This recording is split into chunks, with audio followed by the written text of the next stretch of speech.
Hello, Mark Sabatella from Outside Shore Music, home of mastering MuseScore.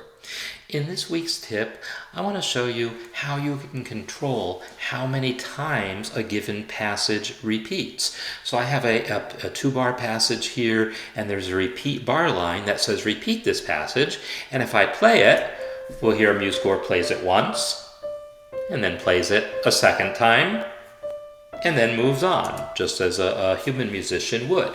But sometimes you might want to have a passage that plays, say, 3 or 4 or 5 times. To control how many times the passage plays, we can right-click the measure containing the repeat sign.